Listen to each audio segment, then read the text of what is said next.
Hey guys, welcome back to another episode of Fud's playing World End Economica. And there was a broom jammed in the auto-locking door, preventing it from closing. I guess I really were outside. When I opened the door, pure white sheets drying in the sun filled my vision. In the corner of the yard was Lisa leaning on a big cushion, reading. On her lap was a sleeping Agana. See, why did she get the lap pillow? Why did she get the lap pillow image? To be fair, that one's probably nicer than what I would have had, but that is just a scene of awesomeness. Awesome adorableness.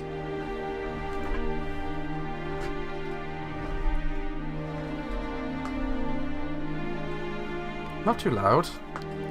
Lisa whispered out to me with her finger over her lips after noticing me. I slowly closed my door and wedged a broom in to prevent it from closing completely. I was still baffled by what was going on in here. There was a cloth sheet laid down the ground and cushions and blankets we used to prop up the back. In arm's reach were a canteen of cup with steam rising out of it, as well as some light snacks. Just like they'd call a picnic back on Earth. Sometimes it's nice to have one of these. Lisa held a plate of light snacks out to me. I walked over and picked up a sandwich while standing and munched on it. Quite peaceful, isn't it? Lisa looked back up at me from behind her glasses. You're not wearing glasses. Beautiful weather and relaxing low gravity. These were the only things you needed to turn people born on the moon into idiots. Feel like I'm about to die. Guess you are a boy after all. Guess I'm just a boy. I shrugged and took some coffee Lisa poured for me. A program Hagana made. Yeah? It's being used in real markets as well, right? Hagana really took a liking to Lisa. Even now, on Lisa's lap, she was sleeping calmly and breathing through her halfway her mouth. Yep, it's doing quite awesome. I heard from Hagana. It's almost unbelievable. It wasn't alive for Hagana's sake, was it, right? Do I look that kind-hearted? In either case, I think your kindness should show itself elsewhere. That woman really chose her words well. I crammed a second sandwich into my mouth and said, well, anyway, I guess our current problem is pretty much solved. Not only was it an investment contest, but if we could be successful in investing in the real markets, we should be able to blow this money problem out of the water. Before long, we'd be able to make 50,000 more with no sweat. So, with that done... Yeah? What are you going to do afterwards? I've been looking at the scenery and looked back at Lisa.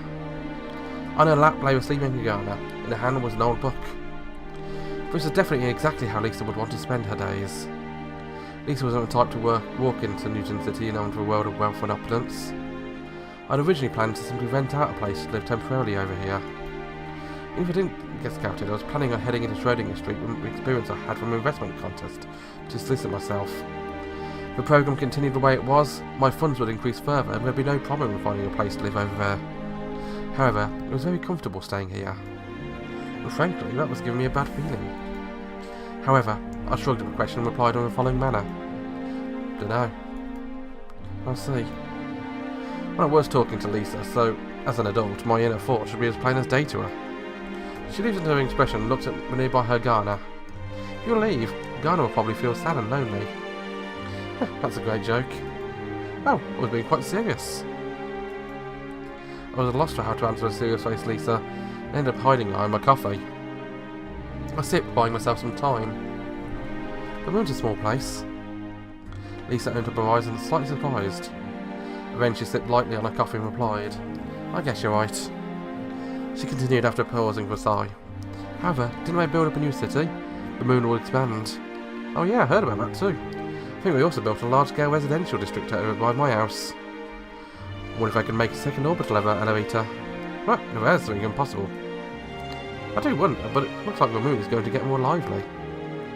Hagana got a little restless on Lisa's lap with her talking. I guess we were a bit too noisy, but Lisa looked at Hagana and then put her index finger to her lips. Hagana was a bit restless for a while, but she eventually returned to breathing softly. Lisa stroked Hagana's head and smiled gently. Wonder what we should do for lunch. Lisa's words were quite pastoral, very fitting on her Sunday.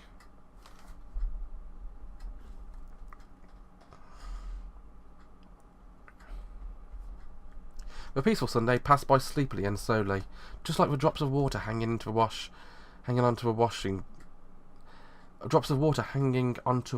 drying out in the sun. Perhaps turning points in people's lives are more likely to come crashing in on those days.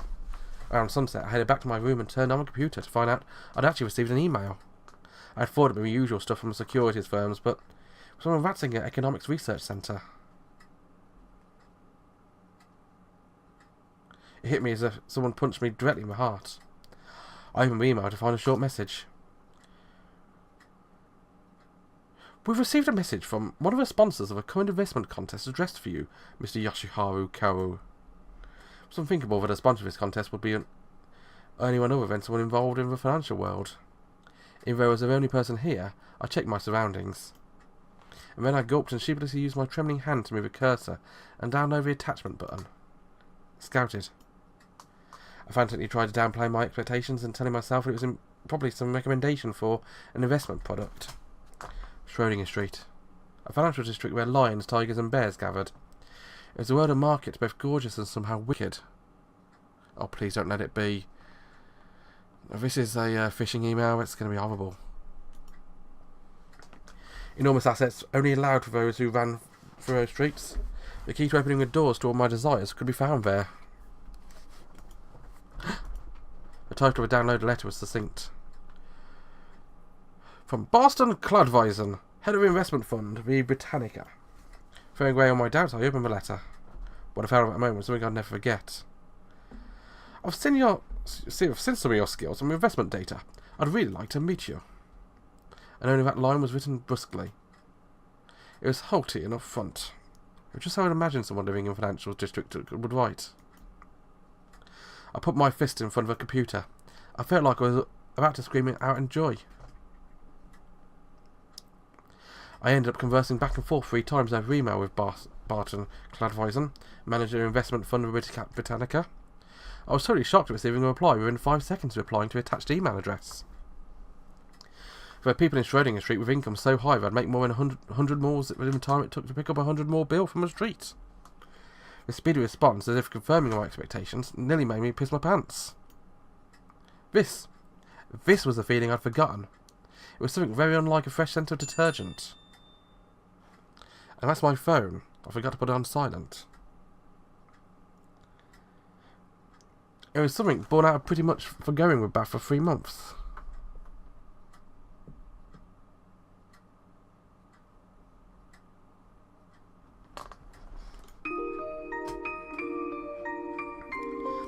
I won't be eating dinner tonight. I said it during breakfast. Lisa looked at me surprised. Even Hagana looked at me. Oh, did you have plans? Going to meet with someone. In my words, Lisa and Hagana looked at each other. A friend? Nope. I replied bluntly. I didn't want to tell Lisa and Hagana about Barton. It was my dream. It was the first step to a dream waiting for me. I see. I don't do anything too dangerous, okay? Even though Lisa was talking like her usual self, this time it felt irritating. There's no doubt Lisa was a grown-up woman, but she was not a grown-up man. She definitely wasn't the type to basically state her business over email to someone she pretty much never met before. She definitely wasn't the type to reply in 5 seconds. Newton City, with all its buildings and wealth built up using arrogant steel frames, was not a place for women and children. I remember the arrogance. It's been a while since I thought of it. When will he be back? No idea. It's too late. You get scolded by the police. I know already. Lisa sighed as if wondering if I really got it. However, she didn't say any more. To start with, I was merely bumming a place here. She was simply the owner of the place. She had no right to limit where I could go or who I could meet. Hagana, who was sitting in the opposite corner of the table, shook a bit when I called her and looked at me. Is today's trading day ready? I'll send it. Hagana replied with uncertainty in her voice. And then Hagana looked up at Lisa, and Lisa looked back down at her. I needed to home myself to get rid of this soaking in the day away in my bathtub feeling. I had an appointment to meet with Barton in a hotel in Newton City at 6 PM tonight. I couldn't afford to be lumped with all the sloughs around here. Put all my concentration to trading. I'll be back later. I got up from my chair as soon as trading stopped, forgoing me even my usual stretching. Hagana, who'd been sick next to me, was unable to reply as she watched me depart. I threw all my belongings into my bag, ran down the hallway, jumped over the pews, and hit the exit in one go.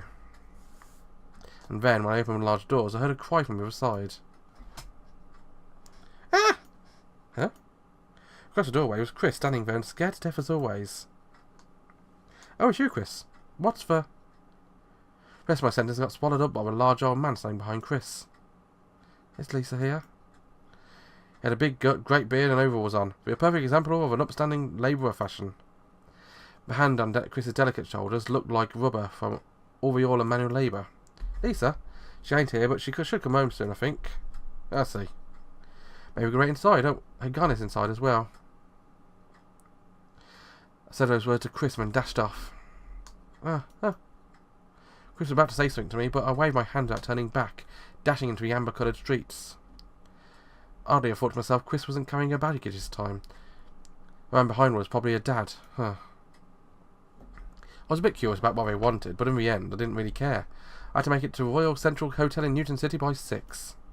Taking on Lunar Development Railroad to Newton City wouldn't take more than 30 minutes. The hotel was super high-end, even on the moon. It must could be reached with a few minutes of walking from the station. Even if I took it easy, I'd totally be able to make it, but I could not afford to be late. Furthermore, I was so pumped up it would be impossible for me to take a stroll. I flew, dashed up, jumped and weaved my way through the rush hour traffic, and managed to launch myself through the closing doors of one of the trains. The train to Newton City was crowded, but with trains I'd see from time to time going in the opposite direction were even more packed, like sardines. Due to lack of land on the moon's surface, a real house would be terribly expensive. People who wanted to save their money and not pay ridiculously high rent in the White Belt opted to live out in the outer sections. Recently, some quite nice residential districts have been built in the outer sections, and redevelopment was proceeding. What remained was pretty much the area where Lisa's church was. The dome covering Lunar City started changing gradually, from orange to deep blue in colour, as the twinkling of stars started showing through. At these times, due to the high half-hearted lighting, you could see the traces of pipeline supports used to bring rain to the moon. From one side, you could see the orderly arrangement of buildings along the streets of the White Belt, and the orderly streetlights extended all the way across the other side. The sparkling, clean lighting from the houses made it easy to imagine a beautiful dinner on top of a beautiful dining table inside a beautiful house. After some time, a train started making a gradual turn. You could start to see Newton City from a distance. There we are. Very nice. Newton City at night was a sight to see, even more so than it was during the day. On Earth there was this phrase, $1 million view, used to refer to places that had spectacular views at night. Here its view is labelled as a 100 million mall view. Shining into space like some starbase, these tall buildings could only be built here, away from Earth's gravity. The space between buildings was dark, like a vacuum, and the light flowing out of the windows illuminated the skyscrapers goldily.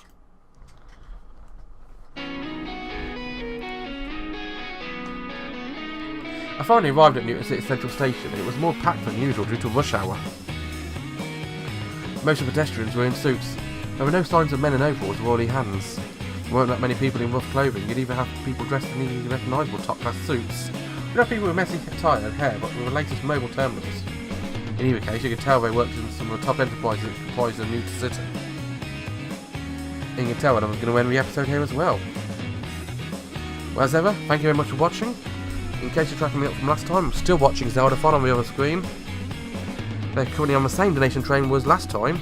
They're currently at 2,757 donations in a row. And they've reached $141,401. All for a Wild Foundation. Well, hey. As I join me again next time when... Well, I'll probably still be donating actually. Bye bye.